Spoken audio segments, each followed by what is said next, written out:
Assalamualaikum warahmatullahi wabarakatuh. Perkenalkan, saya Hani Maulida Hasibuan dengan NIM 07033077 dari kelas Matematika 3. Saya di sini ingin menyelesaikan tugas UTS dengan membuat video pembelajaran bahasa Indonesia yang berjudul Bahasa Baku. Silahkan menonton. Baik, langsung saja kita ke bahasa baku. Apa sih bahasa baku itu? Bahasa baku adalah ragam bahasa yang pengucapan dan penulisannya sesuai dengan kaidah-kaidah standar. Kaidah-kaidah standar itu berupa ejaan atau EYD, tata bahasa baku, dan kamus umum. Sebaliknya, bahasa tidak baku adalah ragam bahasa yang cara penulisannya dan pengucapannya tidak sesuai dengan standar, kaidah-kaidah standar. Fungsi bahasa baku. Fungsi bahasa baku yang pertama pemersatu, yang kedua pemberi kekhasan, yang ketiga pembawa kewibawaan, yang keempat rangka acuan. Yang ketiga itu ciri-ciri bahasa baku. Apa sih ciri-ciri bahasa baku? Yang pertama, tidak dipengaruhi bahasa daerah, tidak dipengaruhi bahasa asing, bukan merupakan ragam bahasa percakapan. Yang keempat, pemakaian imbuhan secara eksplisit, pemakaian yang sesuai dengan konteks kalimat. Yang keenam, tidak mengandung makna ganda atau rancu. Yang ketujuh, tidak mengandung arti pleonasme. Yang ke-8, tidak mengandung hiperkorek. Baik, selanjutnya yaitu pengaruh bahasa daerah dan bahasa asing terhadap bahasa Indonesia. Yang pertama yaitu pengaruh bahasa daerah terhadap bahasa Indonesia. Pengaruhnya itu ada dua, yaitu dampak positif dan dampak negatif.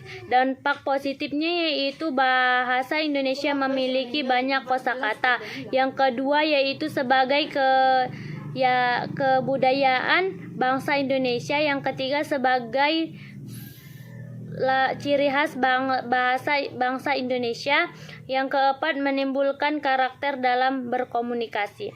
Dampak negatifnya yaitu susahnya orang asing mempelajari bahasa Indonesia karena banyaknya kosakata.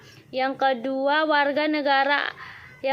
bahasa daerah yang sulit dipahami oleh daerah lain. Yang ketiga, masyarakat menjadi kurang paham dalam menggunakan bahasa Indonesia. 2. Pengaruh bahasa asing terhadap bahasa Indonesia. Di era globalisasi saat ini, pengaruh bahasa asing terutama bahasa Indonesia sangat pesat karena munculnya bahasa-bahasa asing terhadap Indonesia. Tetapi ini bukan hambatan bahasa asing bukan hambatan untuk bahasa Indonesia menjadi bahasa eksis dan menjadi alat kebanggaan bagi bangsa Indonesia. Jadi, kesimpulannya adalah bahasa adalah alat komunikasi yang sangat penting dipergunakan untuk kehidupan sehari-hari. Jadi, bahasa baku ini digunakan seperti forum diskusi, presentasi, menyampaikan pidato, dan lain-lain. Dalam kehidupan sehari-hari kita juga harus menggunakan bahasa baku, karena bahasa baku yaitu bahasa yang pengucapannya dan penulisannya sesuai dengan sesuai dengan kaidah-kaidah yang standar. Cukup sekian video saya, semoga bermanfaat. Wassalamualaikum warahmatullahi wabarakatuh.